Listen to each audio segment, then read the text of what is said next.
Bonjour, aujourd'hui j'aimerais vous présenter un kit de Star Wars, de Clone Wars plus exactement, qui pendant un temps n'a existé qu'en Easy Kit Pocket. Il me semble que c'était en 2005, et qui à un moment est sorti chez Revell en grande version, parce que comme vous voyez, c'est une belle boîte, parce que voilà, là c'est ma main, donc ça fait 2 fois ma main, oui, c'est une belle boîte. Et qui était estampillé très clairement, donc Clone Wars, la série animée en 3D, que moi j'aime beaucoup, contrairement à certains, et qui, vers la fin des années 2000, était parmi les belles nouveautés que nous avait proposé Revell. Mais pas que, parce que dans les autres nouveautés que j'avais bien aimées, il y avait aussi la TTE, qui suivra cette vidéo. Donc il s'agit du Republic Gunship, la canonnière de la République, qui est souvent mis en avant par rapport à la, comment dirais-je, l'arrivée des clones dans le deuxième film de la prélogie, pas préjolie, la plus révélateur. C'est des films qui sont jolis, mais bon, voilà. Et donc c'est un véhicule qu'on voit bien évidemment aussi beaucoup dans le troisième film, et surtout dans la série Clone Wars. Donc que nous réserve cette boîte? Alors déjà, il y a indiqué, et c'est quand même important, que c'est pas un truc à mettre entre les plus jeunes, donc c'est à partir de 8 ans et plus, qu'il suffit de dégrapper les pièces, qu'il n'y a pas besoin de peinture, qu'il n'y a pas besoin de colle. Évidemment, tout ça est relativement faux, puisque c'est prépeint, mais c'est pas encore la joie. Vous connaissez le principe avec ces kits-là. Les pièces prépeintes sont rarement de bonne qualité. Étrangement, plus c'est gros, moins c'est bien fait. Qu'est-ce qu'il y a d'autre? C'est livré avec quelques personnages. Il y a pas grand chose comme image différente pour le kit lui-même, et puis derrière c'est voilà, ça se contente vraiment, il y a que 3 images quoi. Celle-là et ces deux-là. Bon, sans plus. Et ça fait de la pub pour d'autres éléments qui sont en rapport avec Clone Wars, à savoir le V19, le chasseur des Magna Guard, donc les espèces de robots droïdes qui entourent souvent le général Grievous, et enfin les Jedi Starfighter de la série Clone Wars, tels qu'on les voit dans la série animée, avec cette fois-ci les droïdes devant leur cockpit et non pas sur le côté. C'est la grosse différence avec ce qui les attend pour la revanche des Sith et pour, semble-t-il, le Jedi Starfighter du deuxième film, l'attaque des clones. Donc voilà, donc ce qui me reste à faire, c'est bien évidemment de vous ouvrir la boîte. Alors, la notice. Petit historique autour de la canonnière ici. Les pièces en présence, donc on voit bien que là, il y a bizarrement, il montre qu'un seul pilote, mais pour moi il y en a 2.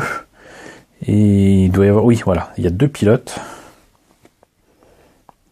5 et 9. Il y a 2 clones identiques, ça fait bizarre de dire ça, mais voilà. Et 2 autres avec des positions un peu différentes. Donc on commence comme souvent avec le cockpit, qui m'a pas l'air d'être très, très détaillé. Des canons, parce que c'est une canonnière après tout. Un canon en tout cas pour l'arrière. Les panneaux sur les côtés pour permettre d'entrer et de sortir, surtout du vaisseau. Le cockpit qui donc se complète avec la verrière. Les petits éléments comme ça qui permettent aux clones et à ceux qui embarquent dans la canonnière de se tenir quand même. Là, il propose de mettre du scotch. J'avoue que je ne sais pas pourquoi.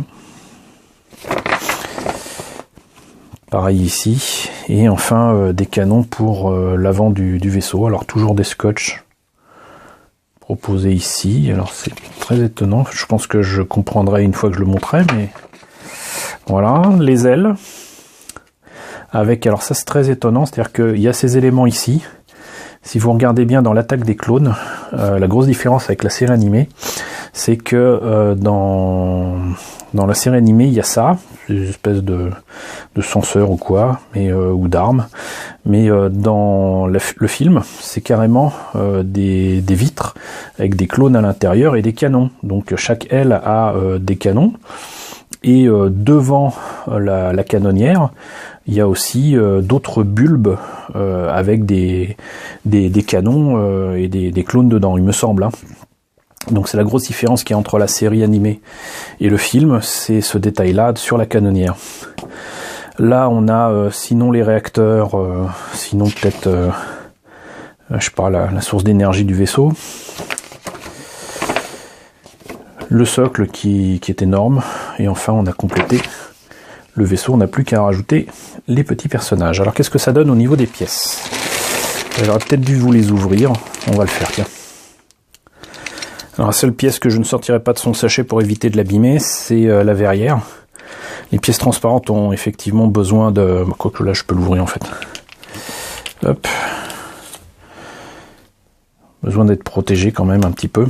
Mais on va en profiter puisque c'est ouvert pour montrer que l'aspect pré-peint, faut le dire vite, hein.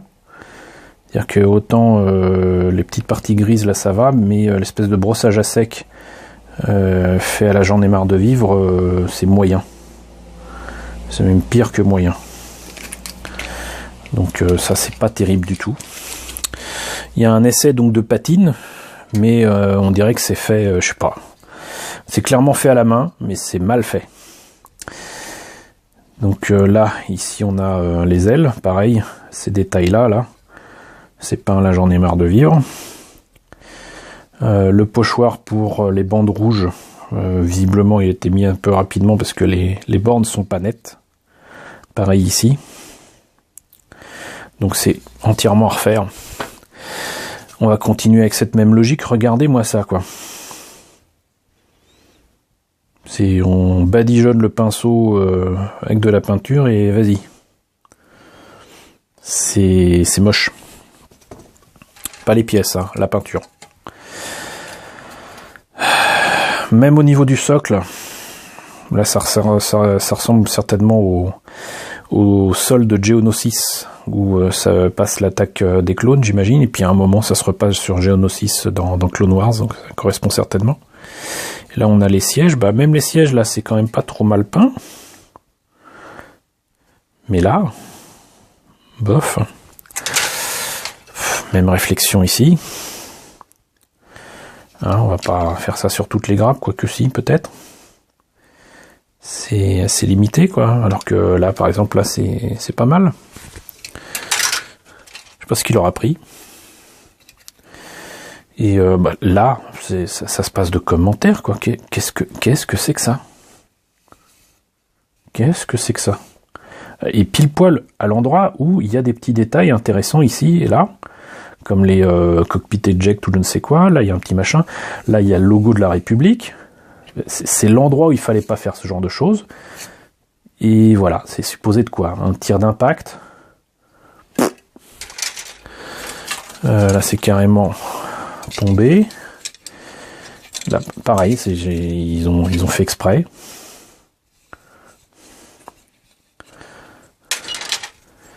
Et enfin, le cockpit, je le répète, qui, pour une fois... franchement, ça m'étonne toujours, ce genre de truc, c'est que... Parfois, les maquettes de Revell sont très détaillées, alors qu'on voit rien. J'ai enfin monté la navette de Kylo Ren pour vous montrer ce que ça donne. Et je suis étonné par la qualité de détaillage de l'intérieur du cockpit. Le fond du cockpit, le mur à l'arrière des sièges est bourré de détails.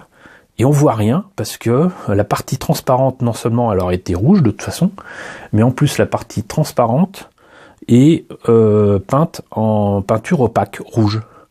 C'est-à-dire qu'une fois qu'on a terminé le cockpit, et il y a pas mal de pièces, non seulement on voit rien, mais on peut pas y accéder. Une fois que la maquette est terminée, il n'y a pas de panneau pour ouvrir pour voir ce que ça donne. Rien. Donc ça rime à quoi de détailler ce genre de truc? Et sur un vaisseau où le cockpit est visible, avec une échelle beaucoup plus grande que celle de la navette de Kylo Ren, pourquoi ça n'a pas été détaillé? Il y a des fois je me demande qui s'occupe de tout ça et où est la logique dans tout ça. Mais bon, c'est certainement un cahier des charges. Et sinon je voulais en profiter pour vous montrer ce que nous réservaient les figurines de ce kit, et en profiter pour vous montrer ce que moi-même j'avais mis de côté pour agrémenter cette maquette, parce que 4 clones à l'intérieur de la canonnière et 2 pilotes, c'est pas, pour moi c'est un peu suffisant.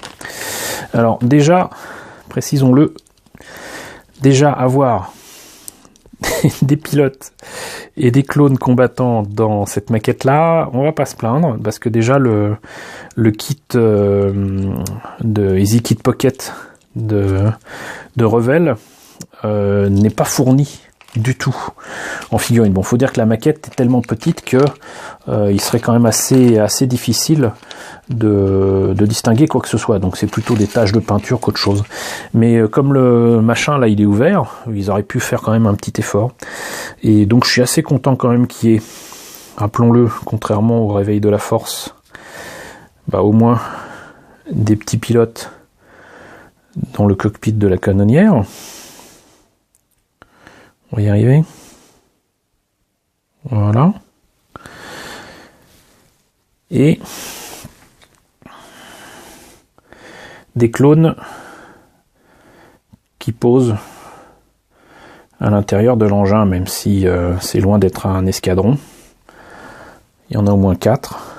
Et ça sauve les apparences, parce qu'il n'y en a que 2 qui sont identiques. Et les 2 autres sont dans des positions différentes. Alors c'est mal peint. C'est franchement mal peint. Mais vous voyez, c'est pas bien grand.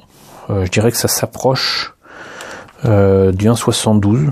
C'est peut-être entre du 1,80 et du 1 centième. D'ailleurs, on va vérifier sur la boîte. Bon, je trouve rien. Par contre, j'ai retrouvé la date de fabrication et de distribution du kit. C'était en 2009. Donc, on a ces figurines-là. J'ai au fur et à mesure essayer de trouver des figurines en jouets, en vide-grenier ou quoi, qui pourraient correspondre. Parfois ça m'a coûté un peu cher, mais par exemple j'avais ce genre de choses qui sont liées à, je crois que c'était des jeux de cartes, et là on a 2 clones, mais on voit bien que ils sont beaucoup trop grands, ils sont beaucoup trop grands, donc ça va pas. Du coup je me suis rabattu sur des figurines normales, mais il me fallait trouver des poses qui iraient bien, ou qui pourraient se faire passer par exemple pour un Jedi, ou un représentant de l'Empire, ou un général. Et le problème, c'est que là par exemple ces petites figurines ont 1,72, je crois que c'est du Airfix, c'est légèrement trop grand. Essayer de... Oups. Bon, désolé. Petit problème de réglage. Donc, vous voyez, c'est des figurines qui sont sympas, mais qui sont encore trop grandes. Qui s'en approchent, mais c'est pas ça. Et puis, un beau jour, je me suis retrouvé avec des lots de figurines Micro Machines, et je me suis rappelé que chez Micro Machines, il y avait quand même pas mal de petites choses qui traînaient et qui pourraient éventuellement correspondre. Et puis je me suis dit, mais attends, tu peux aussi chercher dans les figurines disponibles que tu as de Gundam, choses comme ça, puisque c'est pas du 1,72, et puis de toute façon, même quand c'est du 1,72, les figurines japonaises sont parfois beaucoup trop petites. Donc j'ai regardé un petit peu ce que j'avais, et je suis tombé sur tout un tas de trucs sympas. Et alors, donc pour ceux qui savent pas, les Micro Machines, c'était vraiment des engins tout petits, et parfois il y avait des univers Star Wars avec des têtes qui s'ouvraient avec des dioramas représentant des scènes iconiques de la trilogie et ensuite de la prélogie. Et voilà ce que j'avais retrouvé là, c'est Han Solo certainement dans la cantina, Han Solo en Stormtrooper, Luke avec une arme, Leia avec son arme, un R2D2 mal peint mais à l'échelle, un autre Luke Et là, on voit bien que on se rapproche déjà un petit peu plus de l'échelle qu'il nous faut, puisque là, par exemple, si ce pilote se met à côté de Han Solo, si on imagine que Han Solo se met une armure de clone, c'est presque la bonne échelle. Pas totalement, mais presque. Donc on se rapproche de ce que je cherche. En Micro Machines, à un moment, il y avait aussi les Action Fleet, qui proposaient des figurines articulées. Et là, on a donc des figurines qui font beaucoup plus jouets, mais qui éventuellement peuvent être une source appréciable de figurines à rajouter. J'enlève ça, hop. Là, vous voyez, un clone, et Luke en tenue de rebelle de Hoth, la princesse Leia à côté d'un clone, 2-1B, un droïde médecin côté du clone, et surtout un droïde de la Fédération du Commerce à côté d'un clone. On est parfaitement là, dans l'échelle. Donc manque de peau, un droïde de la Fédération dans une canonnière, ça le ferait pas, mais dans un diorama en face, ça peut le faire.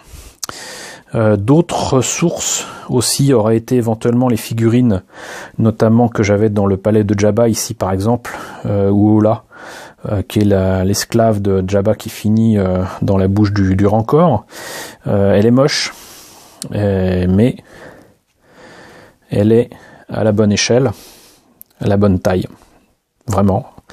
Et comme on a des personnages de son espèce dans les Jedi, je pourrais très bien la customiser et en faire une Jedi de son espèce à elle en particulier. Donc voilà, encore un excellent choix.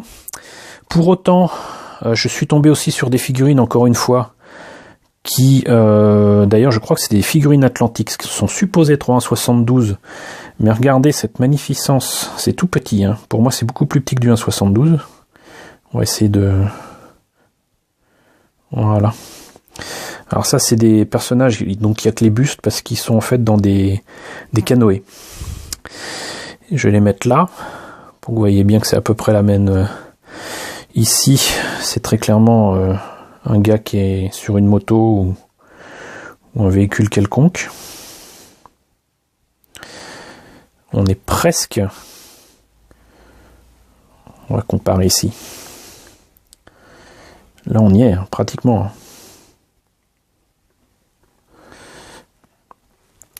Et enfin, oups, je sais pas d'où il sort lui. Certainement d'un lot que j'avais trouvé en vide-grenier, mais regardez-moi ça. Superbe pilote.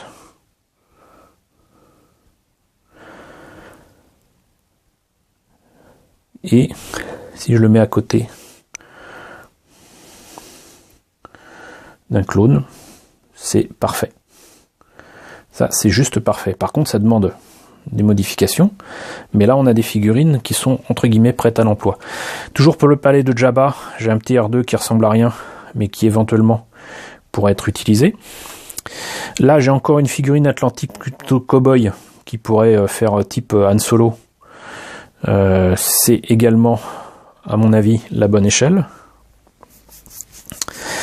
Enfin, j'ai trouvé une figurine, alors je pense que c'est par terre ou dans un lot de véhicules Micro Machines achetés en brocante, mais j'ai là une figurine, alors je ne sais absolument pas d'où elle sort, mais elle fait très science-fiction. Il a l'arme qu'il faut, il a le masque qu'il faut. Faut juste le repeindre.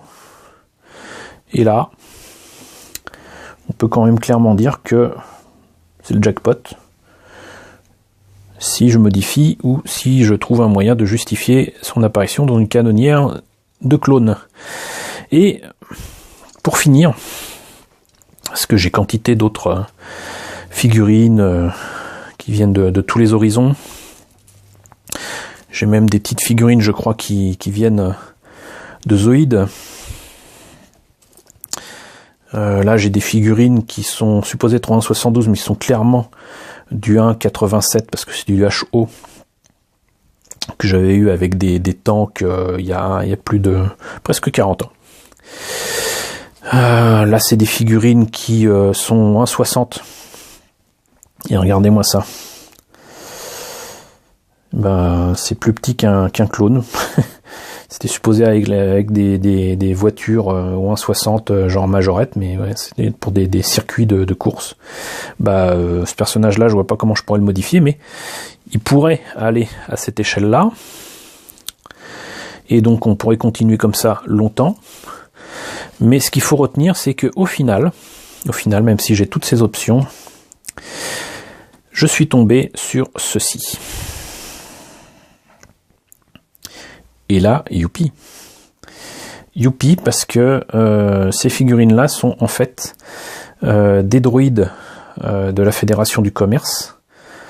Et là, des clones troopers. Ils sont exactement à la bonne échelle, voire un poil plus petit. Mais vraiment un poil. Hein. Ça se tient à une semelle de chaussures. Et bon, le seul truc qui est chiant, c'est que tous mes clones comme ça sont exactement dans la même position et exactement de la même taille, mais si je fais un diorama avec ça, si je reproduis ces droïdes-ci en micro-machine et que je les reproduis pour mettre ça dans un diorama, ça se tient. Et ça, j'ai juste à en rajouter 2. Et au lieu d'avoir 4 figurines dans la canonnière, j'en aurai 6, voire 8. Donc c'est faisable. Et d'où viennent ces figurines? Enfin, en fait, elles viennent du jeu Risk Star Wars. Et les armées qui s'affrontaient dans ce Risk Star Wars, c'était bien évidemment les armées de clones, troopers, et les armées de droïdes. Donc ça le fait. Les détails c'est pas vraiment ça. Mais c'est quand même un soldat clone. Il y a ce qu'il faut pour s'en sortir. Donc tout ça pour dire que un de ces 4, je comprendrai peut-être pourquoi Revell nous demande de mettre du scotch sur les pièces de ce kit. Pourquoi les faire tenir. Que j'aurai plaisir de vous montrer comment on peut customiser ces superbes petites figurines, quoique franchement customiser ça, ça me semble dommage. Je trouve vraiment cette figurine vraiment superbe. J'arrive pas à faire la mise au point là, mais bon. Donc comme vous voyez, j'ai mis la main sur des trucs vraiment sympas et j'ai hâte de m'y mettre. Ça sera pas pour tout de suite, mais ça va vraiment le faire. Et voilà. Donc le truc, c'est que encore une fois, c'est un kit de Revell qui, à ma connaissance, n'existe pas ailleurs, en tout cas pas à cette taille. Il y a moyen d'en tirer le meilleur, mais il faudra oublier l'aspect pré-peint. Là, pour une fois, c'est le gros point négatif de cette maquette. Et enfin, avec le diorama qu'il faut, que ce soit avec le socle d'origine ou un autre, il y a moyen de faire un petit diorama vraiment très sympa, avec des clones qui combattent des droïdes, des séparatistes, et ça peut vraiment le faire. Il n'y a plus qu'à comparer avec d'autres kits. De toute façon, je serai amené à vous montrer, je ne l'ai pas fait encore, mais des kits de la prélogie, que ce soit le podracer d'Anakin Skywalker, les tanks de la Fédération du Commerce, de tout petits kits qui existent aussi, que j'ai remis la main dessus. Je vous présenterai tout ça, mais en attendant, donc bon, c'est de toute façon une maquette qui est désormais, si je me suis laissé dire que, même si ça date de 2009, bah, c'est introuvable. Si vous tombez dessus, prenez-la. N'en attendez pas beaucoup. J'ai retrouvé le prix tout à l'heure. Je l'ai payé à l'époque 30 €, 200 francs. Vu la taille, ça va. Et c'était un tarif normal. Hein.